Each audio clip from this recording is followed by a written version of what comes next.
Greetings. I have a new idea that I came up with this morning. Well, just started thinking about in a session this morning as I was rambling on, as I tend to do. I get on a roll and start talking about something and going with it. And so now I don't remember the context of what I was saying, but I wrote it down. It's got these 3 parts, so I don't know what to call it. I think this is good stuff. I haven't figured out yet how to package it and present it, but it is seemingly good. So here it is. There's 3 stages, I guess, is what I'm identifying. 3 stages in addiction, or the process of getting from addiction to out of addiction. 3 steps, perhaps. First thing is that, so when you're in addiction, you're in a system of compulsion with guilt. And so the compulsion is where we feel like we're acting without intention or without purpose. I'm not choosing to do this. It's something that I'm compelled to do. And again, they're defining a word with the same word. Okay, so in addiction, we got a pattern of behavior that has been conditioned through multiple experiences of sensation and response, or stimulus and response. So a pattern of conditioned behavior or thinking, and that becomes the script, the programming, the autopilot of the body to function on. And almost like a computer program running in the background. Like you're not completely aware of it, but it's there. And so when you do a thing, you feel as though you're driven to do it somewhere in here that you can't really control, and that's compulsion. And so you might have the thought of, I don't want to do this right now, but you feel like your body's going anyway. Like the thought, it starts with the thoughts. You start thinking, I'd like to, maybe I'll get some of that later, or I'm going to do this thing later. And then, no, I'm not doing that anymore. I decided I'm going to quit. I'm not going to do it anymore. But yet, as the time time moves on, and you think about it a little bit more, or you become presented with it in the moment, and you just do it. And so you feel completely out of control and helpless. And you think, I told myself I wasn't going to do this, and yet here I am doing it again. And that's where the guilt comes in. And so then the guilt makes you feel worse. Now, a lot of times these behaviors that have been conditioned are the result of feeling badly, feeling guilt, feeling shame, feeling pain, injury, whatever might, rejection, disconnect. And so we feel those things, and then we do the behavior. It makes us feel better. We learn the conditioning of stimulus response, and we pair those 2 things together. We feel bad, we do this thing, it feels better, and then it repeats, and that's how it becomes the compulsory patterning or conditioning in the first place. That's what we call the addiction. So when you do this thing, and then once you become aware enough to say, I don't want to do this anymore, it's causing negative consequences in my life or harmful effects. Once you get to that point, you're starting to come out of it. You're starting to introduce awareness, and that's the second phase: compulsion with awareness, or awareness with compulsion still. And so you start to become aware that this is something I don't want. I'm out of sorts here. That's all right. I'm figuring this out as I go along, saying it out loud.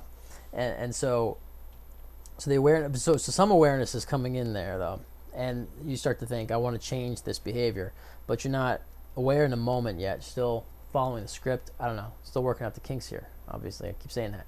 So the awareness increases enough for you to think, I need to make a change. And then when you don't make that change fast enough, because we don't give ourselves a timeline on it. We just say, I'm done today, and then we hold ourselves accountable as though we can change that fast.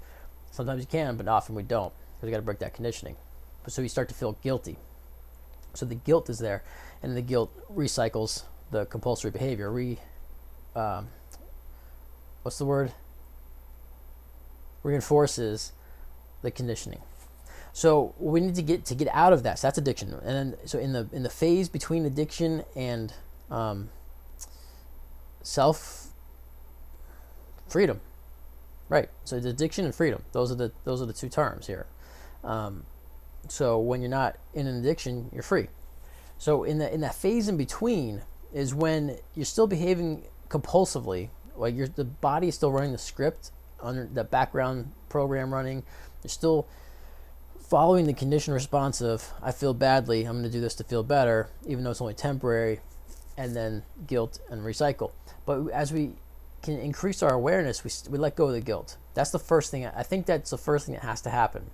To break the compulsion, we have to let go of the guilt, because the guilt is going to send us back in to the cycle of behavior. Now, maybe call it whatever you want to call it. I'm saying guilt right now, but I don't even know if that's the best way to do it. But I'm going to say guilt. So we need to be aware in the moment without giving into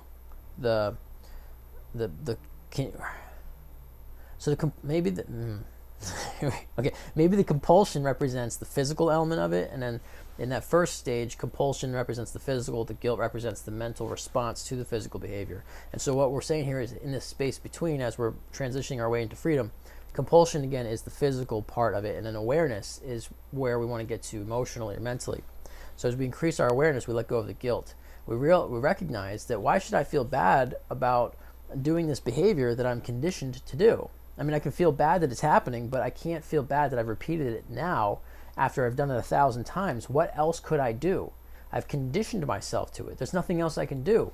Michael Jordan used this story of him throwing, like, you throw thousands of field goals, whatever what is it called in the basketball game thing? You stand at the free throw line, I don't know, what's the field goal, whatever. But you shoot free throws. There you go. I know sports and things. So he did like thousands of free throws every day. And just by repeating that mechanic process, he couldn't miss. It's like, so you send him up there to the line, and he's going to shoot it. He's going to make it most of the time because he's got so much practice on it. So most of the time, when you're coming off an addiction, a compulsive conditioning behavior, you are going to repeat that behavior because that's what you practiced. You're going to get high because that's what you've practiced. So don't feel bad about it because you're living true to your practice. So you want to practice doing something different. That's where the awareness comes in. So you increase your awareness, let go of the guilt and the shame and all that kind of the fear-based things, because that's what it was. You're working on building something new. So you increase your awareness. So in the moment, you might still feel compulsively, you get this, I gotta do it, I just gotta do it. Go ahead. Be aware of it though, right? And so as you increase your awareness, now you can think about it. Why am I doing this? What is the feeling? And after it's over, instead of feeling guilty, go, okay, I did that. I didn't want to. 5 minutes ago, I thought, I don't want to do this, and yet I did it. And now how do I feel? And this is how you break the conditioning. You change what you think and what you do. And the more you can increase your awareness of this, mindfulness is what we're talking about, being present in the moment. Why did I do it? What did I expect to get out of it? Did I get that? And where do I go from here? Increase that awareness. As you increase your awareness, you can begin to change the physical part of it, the compulsion. And that's where we get into a situation where it was awareness with intention. So we went from compulsion with guilt to compulsion with awareness, and now we're in awareness with intention. And so now the goal is, we might find ourselves in the same situation where we used to engage in that behavior or use that substance for a specific purpose. But instead of immediately doing that because of compulsion, because of the physical desire or need that we've conditioned ourselves to, now we can pause and think, wow, I would really like to get high. I would really like to escape this feeling. I would really like to engage in this behavior. But after I do it, this is the result, and I don't really want that result right now. Or it's a harmful behavior and I respect myself. I don't want to put myself through that anymore. And so we increase the awareness. What else could I do in this moment to feel better? Now, maybe you decide to continue on with that behavior. For me, eat the donut. For you, maybe drink the beer, inject the heroin, whatever the case may be. Smoke the cigarette, put on Netflix and watch every episode of The Office until your eyes bleed. Whatever the behavior or drug might be, you can choose to do it or not when you're in a state of awareness, because you're doing it intentionally. And if you do the behavior that you're either trying to quit or to stop or to change or to reduce, you do it on purpose, knowing that if I do this or when I do this, I expect this outcome, but based on my history, I'm likely to get this outcome. Now that's okay for tonight, but this isn't something I want to do every night. And so we can incorporate intention into the things we do, but it requires awareness. But if we do it with intention and awareness, then we're not doing it out of compulsion. And this is a tricky one because we tell ourselves a lot of stories. Our ego, our interpreter mind tells us a lot of stories to get us to do these things that make life more comfortable and more status quo and more routine, more scripted.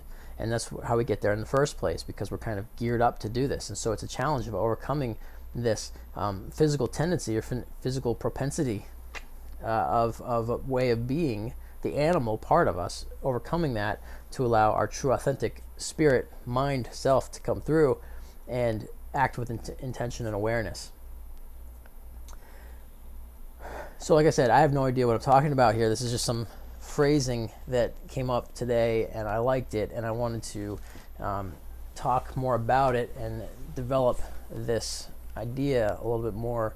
And so I felt like the best place to do that was here, to share these thoughts. And now I can listen back to it and figure out if I like what I said or not, and maybe it'll help me in figuring out more of what is, or maybe you'll come up with a way to apply this usefully and help me out with that. Would be cool as well. There's something about this phrasing of compulsion with guilt to compulsion with awareness to awareness with intention. Somehow that's three phases of three statuses that we go between as we're working our ways from addiction into freedom. And it is freedom.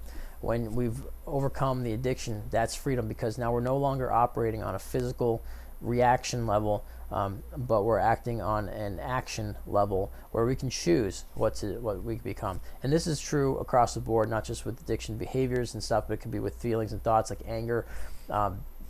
If someone, let's say at the compulsion with guilt stage of this, perhaps someone insults you and you respond by insulting them back or pushing them or hitting them or something. You take it to a physical level. You create an altercation. That's compulsion. But maybe you get to the point where you recognize you feel a compulsive level of anger response, but your awareness allows you to not engage, or maybe you engage but not to the same extent. And then you get to the point of awareness and intention, and you say, in your awareness, you recognize this person is frustrated and they're trying to invite me into their frustration, but I choose not to go into their frustration. And so with your intentionality, you can either engage or not engage, but it comes from a state of awareness. So I guess it can apply to other things as well. So that's what I've got for that idea for now. I will think more about it and see if I can put it into more order that would be useful. I don't even know how this would be useful to somebody to talk about in this context. My nose itches. But maybe it is, and if it is, I will figure it out. Mark my words, or don't. Okay, thanks for watching, and I will do another video in the future. Bye-bye.